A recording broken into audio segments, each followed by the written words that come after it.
കേരളത്തിന് 24,000 കോടി രൂപ കിട്ടിയതിനെ പറ്റിയാണ് വളരെ വലിയ കാര്യമായി പറഞ്ഞത്. 50.65 ലക്ഷം കോടി രൂപയുടെ ഇന്ത്യ ഗവൺമെൻറ്റിൻ്റെ എക്സ്പെൻഡിച്ചറിൽ 25 കോടി രൂപയ്ക്കപ്പുറവും വിവിധ സംസ്ഥാന സർക്കാരുകൾക്ക് വിവിധ പ്രോജക്റ്റുകളുമായി ബന്ധപ്പെട്ട് അങ്ങനെ ഇപ്പോൾ പ്ലാൻ ഇല്ല എന്ന് ശ്രീ CP ജോൺ പറഞ്ഞ ആ ഒരു സ്ഥിതിയിലേക്ക് ഇത് സെൻട്രലൈസ് സ്പോൺസേഡ് സ്കീമുകളായും പുതിയ മറ്റ് പല കാര്യങ്ങളുമൊക്കെ ആയിട്ട് വരുന്നത്. കേരളത്തിനപ്പോൾ ആ 25 കോടി രൂപയിൽ 24,000 കോടി രൂപ കൊടുക്കുമ്പോൾ ഇറ്റ്സ് നോട്ട് ഈവൻ പീനട്സ് അത്ര ഒരു കാര്യത്തിൽ പറയുമ്പോൾ നമ്മൾ മലയാളികൾക്ക് മാനക്കേടുണ്ടാവില്ലേ? നിങ്ങൾ വേറെ നോക്കൂ. ഇപ്പോൾ മുമ്പ് പ്ലാനിംഗ് ബോർഡിലെ 2 തവണ അംഗമായിരുന്ന ശ്രീ CP ജോൺ ഇവിടെ ഇരിപ്പുണ്ട്. ഞാൻ അദ്ദേഹത്തിൻ്റെ മുമ്പിൽ ഇക്കാര്യത്തിൽ വെറും ഒരു വിദ്യാർത്ഥി മാത്രമാണ്. 10ാം ധനകമ്മീഷൻ്റെ കാലത്ത് കേരളത്തിന് അന്ന് ഇന്ത്യ ഗവൺമെൻറ് നൽകിയിരുന്ന വിഹിതം 3.88%. ആ 3.88%-ൽ നിന്ന് 15ാം ധനകമ്മീഷനിലേക്ക് എത്തുമ്പോൾ വെറും 1.93%-ലേക്ക് അത് ഇടിയുകയാണ്. രാജസ്ഥാനിലാണെങ്കിൽ 5.55-ൽ നിന്ന് 6.03-ലേക്ക് അത് വർദ്ധിക്കുകയാണ്.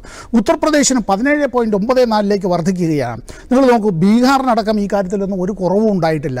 മഹാരാഷ്ട്രയ്ക്കടക്കം 6.13-ൽ നിന്ന് 6.32-ലേക്ക് വർദ്ധിക്കുകയാണ്.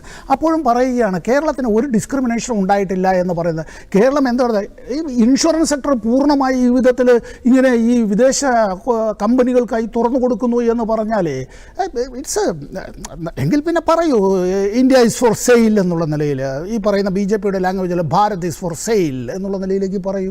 No, India is not for sale.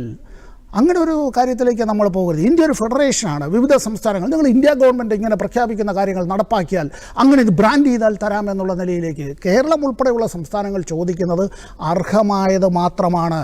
അത് കോൺസ്റ്റിറ്റ്യൂഷനിൽ പറഞ്ഞിട്ടുള്ള കാര്യം, ഭരണഘടനയിൽ പറഞ്ഞിട്ടുള്ള കാര്യം. ഒരു സംസ്ഥാനം, ആ സംസ്ഥാനം ഈ യൂണിയൻ ഗവൺമെൻറ്റിൻ്റെ കീഴിൽ മുട്ടിലിഴയേണ്ടതല്ല. നമ്മളൊരു കോഓപ്പറേറ്റീവ് ഫെഡറലിസത്തിലാണ് നമ്മൾ വിശ്വസിക്കുന്നതും ജീവിക്കേണ്ടതും. ഭരണഘടനയിലാണ് ഇതെല്ലാം എഴുതി ചേർത്തിട്ടുള്ളത്.